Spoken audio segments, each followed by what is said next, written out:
अस्सलामुअलैकुम वरहमतुल्लाहि वबरकातुहू। आयत लर्निंग हब में आप सबको दिल की गहराइयों से खुशामदीद। क्वेश्चन नंबर 10 स्टूडेंट्स, हमारे पास क्वेश्चन नंबर 10 है। Nimra is senior to Shumaila by 18 years. Nimra जो है वो शुमैला से 18 साल जो है वो बड़ी है, सीनियर है। आफ्टर 6 इयर्स, 6 साल बाद, Nimra will be twice as old as Shumaila. ठीक है, वो ट्वाइस हो जाएगी, दुगनी हो जाएगी किसी उम्र से, शुमैला की उम्र से। Find Nimra present age. Nimra की मौजूदा उम्र मालूम करनी है। निम्रा की क्या करनी है? मौजूदा उम्र मालूम करनी है। निम्रा प्रेजेंट एज को हमने सपोज किया है x, शुमैला की एज को y सपोज किया है। स्टूडेंट्स, आप कोई सा भी वेरिएबल यहाँ पे ले सकते हैं, जी ले सकते हैं, कोई भी अपनी मर्जी से। ठीक है, क्वेश्चन कंडीशन क्या है? x is equal to y plus 18। ठीक है, निम्रा जो है वो सीनियर है शुमैला बाय 18 इयर्स। ठीक है, निम्रा सीनियर है शुमैला से 18 ईयर। इट्स मीन कि निम्रा की एज में शुमैला की एज को भी ऐड कर देंगे। कितने? 18 इयर्स। ठीक है, x is equal to y plus 18। ये क्या है हमारे पास? Equation 1। After 6 year Nimra age कितनी हो जाएगी? x प्लस 6, उसमें 6 ईयर्स का इजाफा होगा क्योंकि निम्रा की एज ऑलरेडी x है। x में 6 ईयर का इजाफा हो गया, तो आफ्टर 6 ईयर निम्रा एज, और आफ्टर 6 ईयर शुमैला एज कितनी होगी? y plus 6। शुमैला की एज y है, उसमें 6 ईयर का इजाफा होगा। ओके स्टूडेंट्स, अब हम अपने क्वेश्चन की कंडीशन की तरफ आते हैं। According to given condition of question, दी गई कंडीशन के मुताबिक ये देखें स्टूडेंट्स, यहाँ पे हमारे पास क्वेश्चन में था twice. Nimra will be twice as old as Shumaila. Nimra की एज ये है, शुमैला की एज ये है, इसमें ट्वाइस, ये देखिए ये है ट्वाइस। ठीक है, ये ट्वाइस है हमारे पास। x प्लस 6 ये किसकी एज है? निम्रा की। y प्लस 6 ये शुमैला की एज है, और निम्रा की एज ट्वाइस है शुमैला की एज से, तो इसमें हम 2 को मल्टीप्लाई में बाहर रख देंगे। 2y plus 2 6 12। ओके, अब हमने क्या करना है? यहाँ से हमने x मतलब निम्रा की प्रेजेंट एज फाइंड करनी है। कैसे करेंगे हम? x plus 6 is equal to 2y plus 12। x इधर ही पड़ा रहेगा, 6 प्लस का है, इक्वल के राइट साइड पे आएगा तो ये माइनस का हो जाएगा। 12 में से 6 गए, प्लस का 6 एंड 2y। x क्या है? 2y plus 6। अब हमने x की इक्वल करेक्ट वैल्यू फाइंड करनी है जिसमें y ना हो। अब हम क्या करेंगे? अब हम putting value of x and y in equation 1। इस इक्वेशन 1 में, ये इक्वेशन 1 है, इसमें x की ये वाली वैल्यू भी पुट करेंगे, इस x की वैल्यू से जो y की वैल्यू आएगी वो भी पुट करेंगे। ओके स्टूडेंट्स, सो हम क्या करेंगे? x is equal to y plus 18, ये हमारे पास इक्वेशन 1 है। इसमें क्या पुट करेंगे? इसमें हम पुट करेंगे x जो हमारे पास है, x is equal to 2y plus 6। अब हम इस x की जगह इसकी वैल्यू पुट करेंगे जो कि क्या है? y प्लस 18, और ये हमारे पास एज इट इज रहेगा। Okay student, 2y plus 6। अब हम इसको कैसे सॉल्व करेंगे? अब हम क्या करेंगे? अब हम देख रहे हैं ये 18 है, कॉन्सोनेंट है, ये y वेरिएबल है। ये 2 जो है कॉन्सोनेंट है, इसके साथ वेरिएबल y मल्टीप्लाई हो रहा है, प्लस 6 ये कॉन्सोनेंट है। अब हम क्या करेंगे? हमारे पास 18 ऐसे ही पड़ा रहेगा। अब मैं रीअरेंज कर दूंगी, वैल्यूज को रीअरेंज, वेरिएबल को एक साथ कर दूंगी, कॉन्सोनेंट को एक साथ कर दूंगी। ठीक है, मैंने क्या किया? 18 इधर ही पड़ा रहा है, प्लस का 6 था, इधर आके माइनस का हो गया। ठीक है स्टूडेंट, 2y जो है राइट साइड पे वैसे ही पड़ा रहा है, ये प्लस का y था, यहाँ पे आके माइनस का हो गया। ओके स्टूडेंट, 18 में से 6 गए तो 12 बचे, 2 y में से एक y गया तो y हमारे पास क्या आया? 12। y की क्या वैल्यू आई है? 12। इट्स मीन शुमैला की एज क्या है? 12 इयर्स, 12 साल है। अब हमने निम्रा की प्रेजेंट एज फाइंड करनी है, वो कैसे करेंगे? y की वैल्यू 12 आई है। अब हम इसी इक्वेशन 1, ये x is equal y plus 18 जो है, इसमें हम क्या करेंगे? इसमें हम y की जगह y की वैल्यू 12 पुट कर देंगे। Okay, x is equal to y plus 18, इस y की जगह इसकी वैल्यू मैंने पुट की है जो कि क्या है? 12। 12 प्लस 18, 12 और 18 को ऐड किया तो 30। निम्रा की प्रेजेंट एज क्या है? 30, और शुमैला की एज क्या है? 12। निम्रा जो है वो शुमैला से ट्वाइस है, मतलब 2 गुना बड़ी है। ठीक है, 30 इसकी 30 है, और हमारे पास शुमैला जो है उसकी एज क्या आई है?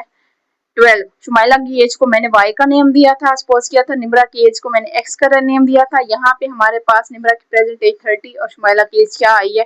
12। Okay student, question number 11 students, question number 11 हमारे पास है क्वेश्चन नंबर 11 हमारे पास क्या है? A number is divided into two parts. एक नंबर को दो हिस्सों में तकसीम किया गया, such that one part is 40. उसका पहला हिस्सा क्या है? 40 है। क्या है? 40 है। More than जो कि ज्यादा है, किससे? अदर, दूसरे से। If the two parts are in the ratio 2:3, अगर दोनों पार्ट जो है वो रेशो में हो, निस्बत में हो 2:3 से, फाइंड द नंबर, तो क्या करना है, नंबर मालूम करना है। स्टूडेंट्स हमारे पास एक नंबर है, उसको दो हिस्सों में तकसीम किया गया है, ठीक है। एक हिस्सा जो है वो दूसरे से कितना है, 40 ज्यादा है, और दोनों के दरमियान जो निस्बत है, जो रेशो है वो 2:3 है, 2:3 है, ठीक है। फाइंड द नंबर, और नंबर क्या करने हैं, मालूम करने हैं। स्टूडेंट्स हम सबसे पहले सपोज कर देते हैं फर्स्ट नंबर x है, कोई भी आप सपोज कर लें y z, ओके, मैंने x सपोज किया है। सेकंड नंबर क्या है, is equal to x plus 40। Second number x plus 40 students क्यों लिया है, क्योंकि हमारे पास क्वेश्चन की कंडीशन में था कि such that one part is 40 more than the other, समझ आई है, क्योंकि हम फिर सेकंड नंबर में फर्स्ट को मोर देन 40 कर देंगे। ओके स्टूडेंट, फर्स्ट क्या था, x था, उसको मोर देन 40 कर दिए, तो सेकंड नंबर हमारा क्या है, मोर देन 40 है। ओके स्टूडेंट्स, अब हम कंडीशन के मुताबिक जो हमारी एक्चुअल कंडीशन है क्वेश्चन की, उसकी तरफ आते हैं। According to given condition of question, question की दी गई शर्त के मुताबिक ये देखें हमारे पास ये किसकी निस्बत है, 2:3, ठीक है। तो हमारे पास सबसे पहले क्या है, x जो है x प्लस 40। चले हम थोड़ा सा यहाँ पे एक और पॉइंट भी ऐड कर देते हैं। पॉइंट कैसे ऐड करेंगे, हम यहाँ पे कर लेते हैं x is equal to x plus 40। Okay student, क्या करते हैं, x is equal to x plus 40, ठीक है स्टूडेंट्स।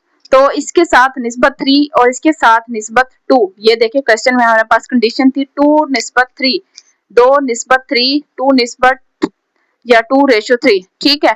तो ये 3x is equal to 2x plus 2 4 जार 8 एंड 0। ओके स्टूडेंट्स, तो ये हमारे पास, अब हमने क्या करना है, नंबर्स फाइंड करने हैं जो कि x है, ठीक है। फर्स्ट नंबर x है और सेकंड नंबर है x प्लस 40। तो फर्स्ट नंबर x हमने फाइंड करना है, हम क्या करेंगे, यहाँ पे प्लस का 2x है राइट साइड पे, इसको लेफ्ट साइड पे लेके आएंगे, माइनस का हो जाएगा 2x और 80 ऐसे ही बढ़ा रहेगा। 3x में से 2x गया तो x हमारे पास क्या आएगा, 80 आएगा। ओके स्टूडेंट्स, हमारे पास फर्स्ट नंबर 80 आ गया है, ठीक है। फर्स्ट नंबर x था, ये देखें x था जो कि हमारे पास क्या आया 80। अब हमने सेकंड नंबर मालूम करना है जो कि क्या है x प्लस 40। तो मैं क्या करूंगी, second number is equal to x plus 40, और इस सेकंड नंबर में मैंने क्या किया है, x की वैल्यू ये वाली पुट कर दी है। कैसे, यहाँ पे x की जगह मैंने x की वैल्यू पुट कर दी है जो कि क्या है 80, 80 प्लस 40 और 120। तो सेकंड नंबर मेरे पास क्या है 120। इट्स मीन कि मेरे पास फर्स्ट नंबर है x जो कि 80 के इक्वल और सेकंड नंबर किसके इक्वल है 120 के। क्वेश्चन में यही कंडीशन थी कि हमने फर्स्ट नंबर और सेकंड नंबर मीन दोनों नंबर्स फाइंड करने थे। तो मेरे पास फर्स्ट नंबर 80 आया और सेकंड नंबर क्या आया 120। क्वेश्चन नंबर 12 स्टूडेंट्स, हमारे पास क्वेश्चन नंबर 12 है, are tractor trolley is loaded with sugar canes, ठीक है। एक ट्रैक्टर ट्रॉली को शुगर केन मतलब गन्नों से भरा गया है, लोड किया गया है। The loaded weight of the truck is 54,450 means 54,450 KG kilogram, उसका क्या है वजन है ट्रॉली का। If the sugar canes weight is 4 time as heavy as the empty tractor trolley, कैसे, इसमें कहा है कि अगर हमारे पास शुगर केन्स मतलब गन्नों का जो वजन है वो 4 गुना ज्यादा हो खाली ट्रैक्टर ट्रॉली से, empty tractor trolley, find the weight of the sugar canes का वेट फाइंड करना है। तो हम अपने सॉल्यूशन की तरफ आते हैं। लोडेड वेट ऑफ ट्रक क्या है हमारे पास 54,450 केजी है, ठीक है। Suppose that empty truck weight क्या है x, क्योंकि यहाँ पे एम्प्टी ट्रक वेट का भी कहा है, ठीक है स्टूडेंट्स। अब further suppose that empty truck weight x है, शुगर केन्स वेट क्वेश्चन में है 4x है, ठीक है। शुगर का वजन जो है वो 4 गुना ज्यादा है एम्प्टी ट्रैक्टर ट्रॉली से, खाली ट्रैक्टर ट्रॉली से। तो हमने शुगर केन्स वेट क्या किया 4x। अब हम क्वेश्चन की कंडीशन के मुताबिक चलते हैं, जिसमें हमारे पास था कि हमारे पास क्या है, जो हमारे पास ट्रैक्टर ट्रॉली जो है उसका जो वजन है उसमें जो केन्स है गने हैं वो 4 टाइम जो है वो ज्यादा हैं एम्प्टी ये खाली से, और वो किसकी इक्वल है 54,450 के, ठीक है स्टूडेंट्स। अब हम कंडीशन को देखते हैं 4x and x 5x is equal to 54,450। अब हम क्या करेंगे, अब हमने x की वैल्यू फाइंड करनी है। वेरिएबल यहाँ पे x है और x हमारे पास क्या है एम्प्टी ट्रैक्टर ट्रॉली का वेट है।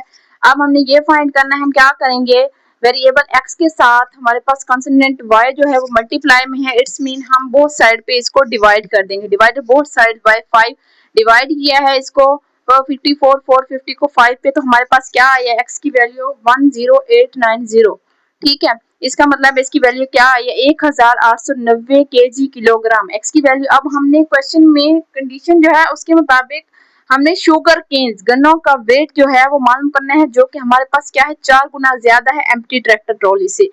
तो 4x, अब हम क्या करेंगे, इस शुगर केन्स वेट क्या है हमारे पास 4x है, इसको हमने इक्वेशन 1 का नाम दे दिया। अब हम इसी वैल्यू x की वैल्यू जो है वो पुट करेंगे।